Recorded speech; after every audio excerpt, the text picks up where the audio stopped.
Ini undangan pertama saya ke sini, mudah-mudahan bukan yang terakhir, Pak. Jadi bagi saya blessing sekali ketemu Bapak, saya bisa mengungkapkan banyak hal. Di sosial media saya sangat aktif sekali dan sangat banyak data yang saya perlukan dan data dari Bapak yang tentunya saya perlukan. Dan saya bertanya tentang geopolitik, di mana kapasitas saya lagi minatnya di sana. Bapak melaksanakan mukadimah itu melakukan perdamaian dunia, karena salah satu di undang-undang kita di mukadimah adalah menjalankan perdamaian dunia, dan Bapak sering mengajukan menjadi juru damai. Tapi kita tahu, Pak, juru damai itu kita harus punya alat tekan, Pak. Kita juga punya alat tawar atau apa istilahnya, bargain power atau deterrent power, Pak, gitu ya. Nah, sewaktu Bapak join BOP, alat tekan kita apa, Pak? Alat tawar kita apa, Pak? Karena waktu itu belum perang. Israel dan Amerika belum perang. Sekarang sudah perang, Pak. Nah, yang saya tetap fokus, selama Bapak punya alat tawar, kita bisa menjadikan tools itu sebagai penekan untuk perdamaian. Tapi kalau tidak ada, Pak, apakah Bapak masih akan terus bertahan di BOP karena udah jadi board of war, atau bagaimana, Pak? Baik, terima kasih.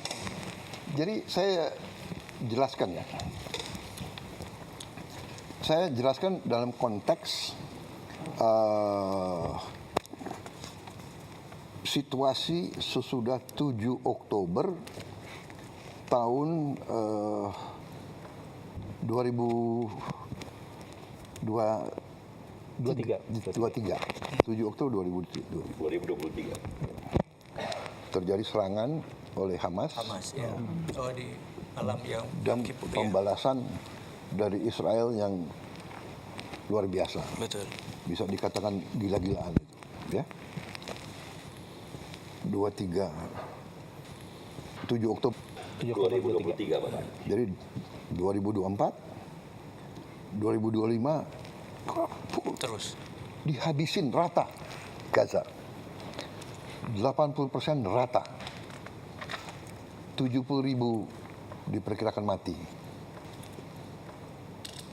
Orang tua, perempuan, anak kecil tidak bersenjata. Apa yang kita bisa buat untuk hentikan itu? Kita coba dengan segala cara, ya. Akhirnya kita dengan berbagai cara kita negosiasi, kita kirim bantuan. Indonesia termasuk yang paling banyak kirim, termasuk ya, salah satu. Tapi yang lain, negara-negara Arab yang kaya-kaya juga pasti kirim bantuan yang lebih banyak ya. Tapi kita kirim Hercules banyak sekali, 3 Hercules pasal kita kirim kapal rumah sakit 2. Nah, di situ negara-negara Arab dan yang berurusan itu akhirnya kan sebagian dari mereka punya hubungan baik sama Presiden Trump Amerika.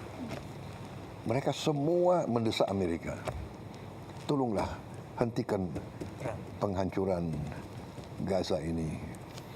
Dan saya di berbagai forum saya juga mengatakan bahwa di sini adalah the moral decline of the West, ya, bahwa negara Barat, waktu itu Amerika sama Eropa jadi satu masih, selalu mengajarkan kepada kita HAM, selalu mengajarkan demokrasi. Saya jarang dengar itu LSM yang kritik pemboman di Gaza itu. Maaf ya, aku boleh sindir juga kan. Kalau yang menyangkut negara Barat nggak mau, mereka terlalu banyak ya. Sekali lagi saya bukan anti Barat loh, tapi I know what's happening, you know. Jadi akhirnya Presiden Trump itu tadinya dia punya cita-cita ingin menjadi presiden yang bawa perdamaian. Betul. Ada Abraham Accords. Iya, iya. Dia sangat mengharapkan dia bisa menyelesaikan masalah-masalah dan dia bisa dapat Nobel Peace Prize. Nah, ini oleh rekan-rekan kita negara-negara Arab waktu itu dan Muslim bahwa kita ingin mendorong Presiden Trump untuk bisa neken Israel untuk hentikan. Karena kalau kita buka terbuka, kalau kita bisa terbuka, hanya Amerika yang bisa nahan Israel. Kemudian waktu di sidang umum PBB di bulan September tahun 2025 kalau tidak salah ya. Ya. Saya muncul karena UNGA. saya pembicara ketiga habis Lula, Brazil, Trump, saya. Di situ saya sangat tegas dan juga hari sebelumnya saya juga bicara di forum yang dipimpin oleh Prancis, Emmanuel Macron. Dan di situ negara-negara barat banyak yang umumkan mengakui Palestina. Ini terobosan besar. Ya. Kalau tidak salah Prancis umumkan, ya kan? Inggris umumkan, banyak negara. Ini luar terobosan ini. Terobosan luar biasa. Karena semua mau neken supaya Israel hentikan itu. Nah, di situ juga saya tegaskan lagi bahwa the only solution is two-state solution. Sesudah pidato saya, berapa jam kemudian, 8 negara Muslim diundang oleh Donald Trump. Arab Saudi, Uni Arab Emirates, Yordan, Turki, Pakistan, Qatar. Ini fotonya ini. Ya. Sama Jordan. Iya, sama Jordan. Jadi yang mimpin waktu itu Donald Trump dan Erdogan, dua co-chair the meeting. Jadi di situ Mesir Perdana Menterinya hadir, Pakistan Perdana Menteri, Raja Abdullah sendiri hadir, adiknya MBZ hadir, dia kalau tidak salah duta besar di Washington, saya dan Emir Tamim. Ini juga Menteri Luar Negeri Arab Saudi. Di situ dia minta Witkoff nggak salah duduk di belakang itu, nggak kelihatan di belakangnya besan ya. Dia bacakan 21 point plan of Trump. Tak. Kita pelajari, kalau nggak salah ada paragraf ke-19 kalau tidak salah ya. 19 ya. Jadi dia bicara macam-macam, interface dialog, tapi paragraf ini yang menentukan bagi kita. While Gaza redevelopment advances and when the Palestinian Authority, ya, Palestinian Authority jadi pemerintah yang mimpin Palestina sekarang, reform program is faithfully carried out, the conditions may finally be in place for a credible pathway to Palestinian self-determination and statehood, which we recognize as the aspiration of the Palestinian people. Ke-20, the United States will establish a dialogue between Israel and the Palestinians to agree on a political horizon for peaceful and prosperous coexistence. Jadi, kita lihat, wow, ini 19 dan 20 ada peluang, walaupun kita tahu ini sedikit.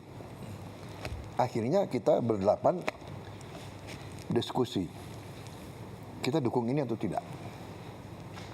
Akhirnya dalam lobby-lobby sebelum ini kita bilang kita dukung ini. Habis itu Emir Tamim kita tunjuk sebagai juru bicara kita. Akhirnya setelah dibacakan Emir Tamim atas nama kita, karena kita sebelum meeting ini kita sudah dikasih poin. Pak, sorry Pak, ini resolusi UN Council ya Pak? Jadi Iya, resolusi tapi berdasarkan plan itu. Berdasarkan, jadi poin-poin ini poin yang BOP atau poin US Council Pak? Pertama, ada halaman ini ada di poinnya Trump. Oh, oke. Yang dimasukin ke resolusi itu. I see. Nah, akhirnya Emir Tamim bilang, Mr. President, we like your plan. Ya, plannya Trump kan jadi 20, pertama 21, akhirnya jadi 20 dan sebagainya. Tapi anyway, we like your plan. But the problem is not us. The problem is Prime Minister Netanyahu of Israel. Nah, di situ Trump bilang, dia bilang begini, dia lihat ke kita, Emir Tamim kan di sebelah saya, dia let me take care of Prime Minister Netanyahu. Dia, let me take care of Prime Minister. I will convince him. Jadi dia kasih jaminan ke kita. Dia yang akan menggait Perdana Menteri Netanyahu. Dan benar, ini kalau nggak salah pertemuannya hari Rabu atau Kamis, Perdana Menteri Israel datang hari Senin dan akhirnya dipanggil ke White House dan akhirnya dia juga terima masalah ini. Dalam perjalanan terjadilah gencatan senjata. Ya. Terjadilah gencatan senjata pertama kali. Akhirnya berkuranglah penderitaannya rakyat Gaza. Yang tadinya ribuan mati, akhirnya total dalam 1 tahun gencatan senjata, ya ada pelanggaran, ada mati 600 sampai 700 orang. Yang darinya ribuan tiap minggu. Kemudian buka Rafah, ribuan truk masuk. Bantuan. Ya sekarang ada 4.200 truk tiap minggu. Kalau tiap truk itu 10 ton, 20 ton ya. Pokoknya sekarang diperkirakan semua rakyat Palestina dapat makan. Bisa diselamatkan. Ini fokus. Tiba-tiba ada konsep Board of Peace. Ya kan? Jadi, nah Board of Peace, ternyata rencana itu yang tidak ada Board of Peace, itu dimasukin ke Dewan Keamanan. Resolusi Dewan Keamanan. Resolusi 2803. Yang tidak diveto oleh siapapun. Berarti Rusia dan Cina ikut mendukung. Walaupun tidak eksplisit. Dia abstain, tapi dia mengizinkan resolusi ini. Nah, itu syarat kita. Jadi syarat saya dari awal, saya akan ikut dalam proses perdamaian. Indonesia siap menyumbang pasukan perdamaian asal disetujui oleh PBB. Akhirnya Board of Peace disetujui oleh PBB. Nah, kita tanya lagi 7 negara Muslim lainnya, bagaimana? Akhirnya kita ambil kesimpulan begini. Kalau kita di dalam, mungkin kita bisa pengaruhi dan membantu rakyat Palestina. Kita tahu, tidak gampang. If we are inside, maybe we can help. Dukung rakyat Palestina. Kalau di luar, Pasti nggak bisa. we cannot do. Jadi akhirnya kita putuskan, kita masuk. Oke. Kemudian itu statusnya. Dan saya mengatakan selama kita di dalam BOP bisa bantu perjuangan rakyat Palestina, kita akan berusaha. Begitu kita ambil kesimpulan, tidak ada harapan, dan kontraproduktif, kita menilai kita habis waktu, habis energi, dan tidak menguntungkan kepentingan nasional bangsa Indonesia, kita keluar. Itu kesepakatan kita bertujuh, tapi saya sudah ambil keputusan. Saya tidak akan nunggu yang 7 negara lain.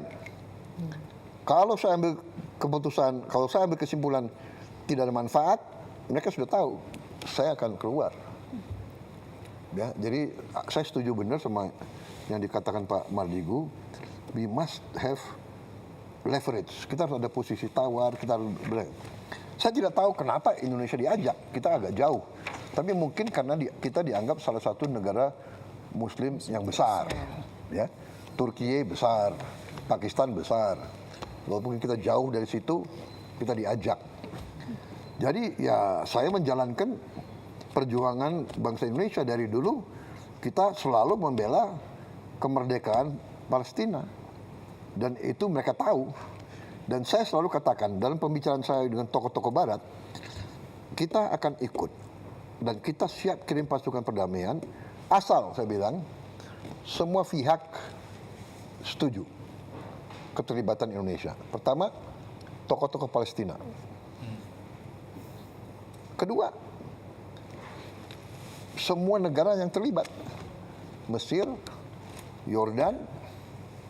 Saya katakan tidak hanya Mesir, Yordan, dan bagi saya bilang, Mesir, Yordan, saya juga minta didukung oleh Arab Saudi, Qatar, UAE. Itu mitra-mitra kita kan yang baik. Dan saya juga mengatakan, de facto, Hamas harus menerima kita. Itu saya sampaikan. Karena we want to be a peacekeeping force.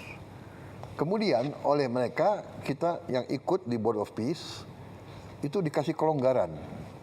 Namanya keterlibatan tiap negara diberi kesempatan sesuai dengan national caveats. Jadi keberatan-keberatan nasional boleh dihormati. Jadi kalau Board of Peace punya banyak kegiatan, negara X, kami mau ikut yang ini, kami nggak mau ikut yang ini. Itu boleh. Ikut serta dalam pasukan perdamaian juga begitu. National caveats. Kita tegas, kita tidak mau terlibat dalam aksi militer terhadap Hamas. Satu. Kedua, kita tidak mau terlibat dalam mengambil senjata di weaponization dari Hamas. Kita tidak mau ikut. Yang kita mau adalah menjaga rakyat sipil dari serangan manapun. Itu komitmen kita. Setelah terjadi perang begini, kita konsultasi, tapi de facto-nya adalah everything on hold. Ya saya sudah umumkan. Menteri Luar Negeri sudah umumkan bahwa sekarang kita tangguhkan. On hold. Kita tangguhkan semua. Sampai penjelasan lebih jelas. Ya kalau memang tidak ada suasana damai, bagaimana kita terlibat? Ya, itu pertama.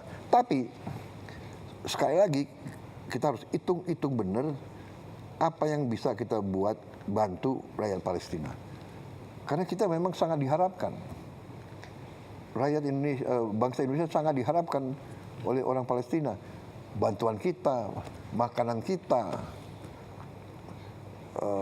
bantuan dari Basnas kita luar biasa, besar sekali. Kita siapkan Hercules, tapi barang-barangnya kan dari Basnas, dari rakyat Indonesia itu besar sekali pengaruhnya. Jadi situasi itu, Pak Mardigu. Jadi kita lihat, tapi ya akhirnya sekarang kita harus bertindak dengan sangat hati-hati. Jadi di hold dulu Pak ya? Oh jelas, saya umumkan udah dari minggu lalu. Jadi kalau pasukan perdamaian atau bantuan ya Pak? Karena kan Pembicaraan kayaknya ya Pak. makan kan tetap diperlukan Pak. Iya. Kalau enggak kelaparan lagi kan Iya. ya. Kalau bantuan Yang kita hold adalah pasukannya ya. pasukannya. Tapi bantuan pangan, rekonstruksi kan Ya saya kira itu jalan terus. harus jalan ya. Oke. Ketika Bapak bilang akan ada indikator yang Bapak gunakan untuk memutuskan apakah masih bermanfaat atau tidak posisi kita di dalam BOP, Pak. Iya. Apakah perang yang dimulai oleh Israel dan Amerika ini tidak bisa jadi indikator untuk kemudian memutuskan ya memang Board of Peace tidak lagi sesuai namanya karena bahkan justru memulai peperangan. Apakah itu indikator yang tidak cukup kuat untuk membuat Bapak memilih Iya, keluar? itu salah satu indikator yang sangat kuat. Tapi sekali lagi kan kita masih sinkronisasi dengan beberapa mitra-mitra kita di situ. Kita akan nanti tanya pendapat Mesir, Yordan, Turki dan sebagainya. Ya.